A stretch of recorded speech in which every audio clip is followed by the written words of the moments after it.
백만장자부의 연금술 3부, 작성자 이자희, 편집 김영래. 수동적 수익 확보해두면 가만히 있어도 들어오는 수입이다. 백만장자는 수입원이 여러 개지만 보통 사람은 한두 개 수입원만 있다. 사람은 무엇을 가졌느냐가 아니라 어떤 사람인지에 따라 내가 하는 일과 소유하게 될 것들이 달라진다. 열심히가 아니라 영리하게 뛰어야 한다. 백만장자는 순자산을 늘리는 데 집중하고 보통 사람은 월급을 올리는 데 집중한다. 잠재력을 키우는 질문은 내가 무엇을 할 수 있는가 묻는 것이고, 잠재력을 꺾는 질문은 내가 무엇을 할 수 없는가에 집중한 것이다. 소소한 질문이든 위대한 질문이든 답을 생각하는 데 드는 에너지는 비슷하다. 그러므로 사고를 넓힐 수 있는 질문을 떠올려야 한다. 9가지의 성공 질문에 답을 해보자. 바라고 부러워만 말고 부를 이루자. 키스 캐머런 스미스는 2년간 10만 불을 투자하여 세계 1% 백만장자들을 만나 비결을 배웠다. 3부 중 3부다. 33세의 백만장자가 된 머니 해커 키스 캐머런 스미스. 1971년 연소득 3천만 원에도 못 미치는 영세 자동차 부품 점포 아들로 타고나 초등생으로 계피향을 적신. 이쑤시개 판매를 시작으로 중학교 때는 껌을 재판매를 했다. 고등학교 졸업 후 친구와 골프를 치며 연못 속에 골프 공을 주워 중고 골프클럽 상점에 팔다가 골프 코스의 카트 관리 직원이 되었다. 이후 박봉의 월급쟁이에서 벗어나 다양한 수입원을 통해 수익을 챙기는 법을 깨우친 후 33세의 백만장자가 되었다. 2년간 10만 불을 투자하여 전 세계 1% 백만장자들을 만나 비결을 배워 다음 세대의 유산이 될 부에 대한 지혜를 얻었다.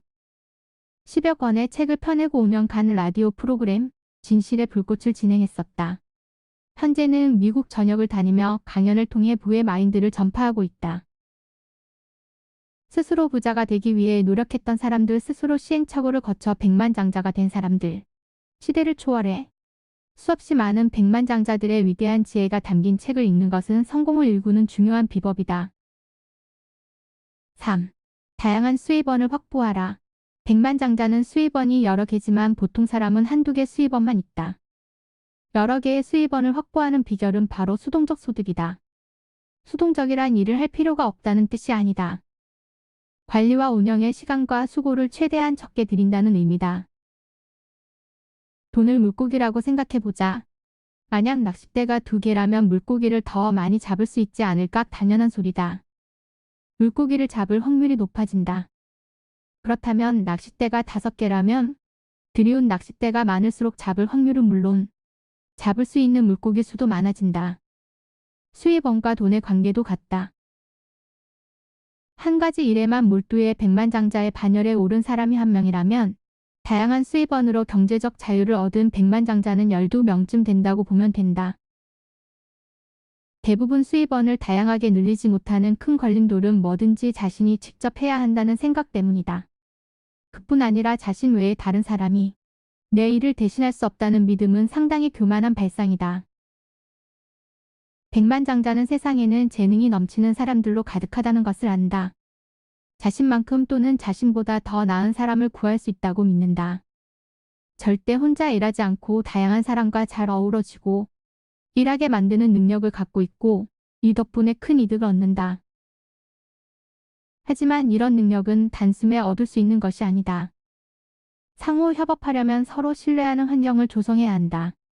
백만장자는 경쟁이 아니라 상호 보완할 수 있는 사람들로 팀을 꾸린다. 공과를 따지고 계산하지 않을 때는 상상도 못할 성과가 따라온다. 팀원들끼리 신뢰를 형성하기 위해선 반드시 지킬 규칙을 정해야 한다. 위배되는 행동에는 마땅한 책임을 물어야 규칙이 효력을 발휘한다. 팀은 지적도 잘 수용하는 사람들로 꾸려야 한다. 지적했을 때 화나 불쾌감 터뜨리는 사람은 태도를 바꾸거나 내보내야 한다. 분노는 교만의 표현이다. 겸손함에는 위대한 힘이 있고 겸손한 태도를 갖춘 팀은 위대한 성과를 낼 수 있다. 의도적 일치는 주로 고소득 계층이 잘 활용한다. 개인의 삶에서 일, 가치, 흥미 등이 긴밀히 연관되어 서로를 보조하고 함께 성장해 나가는 이상적 상태를 말한다. 의도적이란 무언가를 고의로 행하는 것으로 계획, 심사숙고 끝에 탄생한 결정이다. 그리고 일치는 연결성, 연관성, 동조를 의미한다. 연관된 것들이 조화롭게 운용되는 것을 뜻한다. 치밀한 계획을 바탕으로 각각의 수동적 소득원이 상호 보완적 관계를 유지하도록 만드는 것이 의도적 일치의 핵심이다. 새로운 수입원이 될 사업이나 일을 시작할 때는 오롯이 여기에만 집중해야 한다. 집중력은 강력한 힘이자 세상의 모든 백만장자들이 지니고 있는 무기다. 자기 삶에서 의도적 일치를 적용하기 위해서는 두 가지에 집중해야 한다. 삶의 큰 그림에서 특정한 요소에 레이저처럼 좁고 강력하게 집중력을 발휘하고 큰 그림을 보며 세부 구성 요소가 잘 굴러가도록 집중하는 일이다. 의도적 일치는 낚싯대를 많이 설치하는 것보다 훨씬 뛰어난 성과를 얻을 수 있다. 어망을 던지는 것과 같다. 몸담은 모든 비즈니스를 한데 어우러지게 하고 각 비즈니스를 상호 보완적으로 설계해 더 큰 수익을 거둘 수 있도록 해준다. 보통 투잡을 하는 경우는 단언컨대 두 일이 유기적으로 연결되어 있지 않다. 의도적 일치의 가장 중요한 원칙은 의도성. 새로운 수입원이 기존의 수입원을 보완하고 주 수입원이 새로운 수입원을 뒷받침하도록 의도적으로 설계해야 한다. 수동적 소득원에 집중하고 팀을 꾸리고 의도적 일치를 적용한다면 이리저리 뛰어다닐 필요가 전혀 없다. 다만 부정적인 사고방식이 새로운 일에 도전하고 실행하는 것을 가로막지 않도록 항상 경계해야 한다는 점이다. 수동적 소득, 팀, 의도적 일치. 세 겹으로 엮인 줄은 쉽게 끊어지지 않는다. 이 세 가지가 한데 엮여 탄탄한 재정적 기틀을 마련해 줄 것이다. 2. 수익의 선순환 구조를 만들어라. 백만장자는 순자산을 늘리는 데 집중하고 보통 사람은 월급을 올리는 데 집중한다. 순자산 자산 마이너스 부채. 보통 사람은 자신이 소유한 경제적 가치라 여기지만 백만장자는 경제적 가치의 수동적 소득을 불러오는 수입원을 말한다. 열심히 일하는 것이 아니라 영리하게 일하라. 순자산에 집중하는 것이야말로 영리하게 일하는 것이다. 월급을 받기 위해 일하는 것은 열심히 일하는 것에 가깝다. 월급을 받는 삶이 나쁘다거나 잘못되었다는 게 아니다. 다만 힘든 노동과 불확실한 미래에 대해 지적하는 것이다. 백만장자는 누구보다 열심히 일한 경험이 있지만 월급을 자산으로 바꾸었기 때문이다. 열심히 일하면서도 소득을 창출할 자산 구축 방법 찾기에 열중했다. 백만장자가 경제적 자유를 얻은 이유는 순자산을 마련하려고 열심히 노력했기 때문이다. 어느 수준까지 자산을 쌓은 후에는 언제든 하고 싶은 일을 할 자유를 누릴 수 있다. 어떤 기술이든 능숙해지는 데 시간이 걸린다. 순자산을 늘리는 기술을 체득하려면 인내심, 지식, 지혜가 필요하다. 경제 지식을 공부하고 지혜롭게 사고해야 한다. 지혜는 지식을 적용하는 능력이다. 백만장자에게는 한 가지 놀라운 지혜가 있다. 보통 사람들은 수입을 빚을 갚는 데 쓰지만 백만장자는 수입을 자산에 투자한다. 수동적 소득을 창출하는 자산에 투자하는 것이 부를 축적하는 방법이다. 보통 사람들은 있는지조차 모르는 지식과 투자 정보를 백만장자는 안다. 특히 소규모 사업, 부동산, 주식 3분야, 절약하고 오롯이 모아 추후 자산을 확보하는 데 투자. 소규모 사업 또는 시간제 네트워크 마케팅. 본업보다 더 큰 돈을 벌겠다는 목표를 세워야 한다. 판매할 상품과 서비스에 대한 믿음. 앞으로 만나게 될 고객을 편하게 대할 준비. 어떤 식으로든 자선 활동을 하는 기업 선택. 부동산. 가장 안전하고 좋은 투자처다. 거의 모든 백만장자가 부동산으로 수동적 소득을 벌고 있다. 다양한 책을 읽으며 부동산에 관해 충분한 지식을 갖춘 후 뛰어든다. 투자가 아닌 투기는 삶 자체를 망칠 수 있다. 주식. 대다수의 백만장자가 주식에 투자한다. 주식은 수동적 소득을 얻는 훌륭한 창구가 될 수 있다.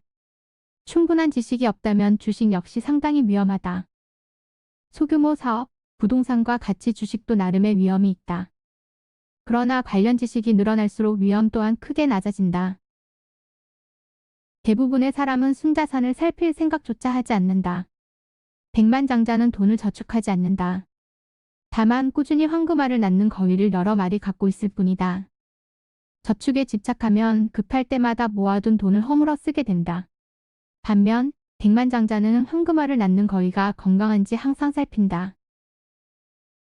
잠재력을 깨우는 질문을 하라. 소소한 질문이든 큰 목표를 겨냥한 질문이든 답을 생각하는 데 드는 에너지는 비슷하다. 그러므로 사고를 넓힐 수 있는 질문을 떠올려야 한다. 좋아하는 일을 하며 연 1억을 벌 수 있는 방법? 어떻게 해야 연봉이 올라가나? 지금 내 삶이 내게 전하는 교훈은 무엇인가? 왜 나는 매번 나쁜 일만 생기는 걸까? 배우자와 더 깊은 관계를 만들려면 어떻게 해야 하나? 결혼 생활은 왜 이렇게 힘들까? 아이에게 내 사랑을 어떻게 전할 수 있을까? 왜 아이들은 내게 고마워하지 않는 거지?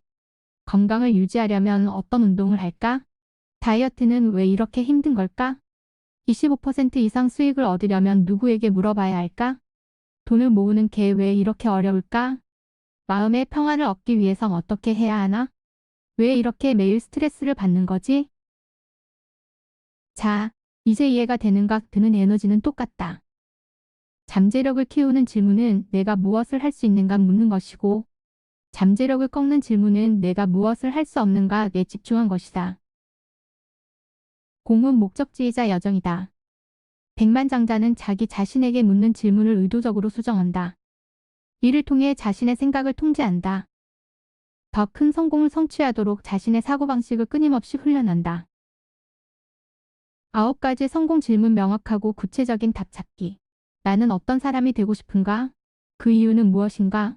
내가 바라는 나의 모습을 어떻게 이룰 것인가? 나는 무엇을 하고 싶은가? 그 이유는 무엇인가? 그 일을 하기 위해서는 어떻게 해야 하는가? 나는 무엇을 얻고 싶은가? 그 이유는 무엇인가? 그것을 얻기 위해서 어떻게 해야 하는가? 가 무엇을 가졌느냐가 아니라 내가 어떤 사람인지에 따라 내가 하는 일과 소유하게 될 것들이 달라진다. 길게 생각하고 미래를 설계하라. 아이디어를 자주 이야기하라. 변화를 두려워하지 말고 즐겨라. 위험을 미리 계산하고 감수하라. 끊임없이 배우고 성장하라. 수익을 높이는 법을 배워라. 항상 감사하며 베풀어라. 다양한 수입원을 확보하라. 수익의 선순환 구조를 만들어라. 잠재력을 깨우는 질문을 하라. 감사합니다.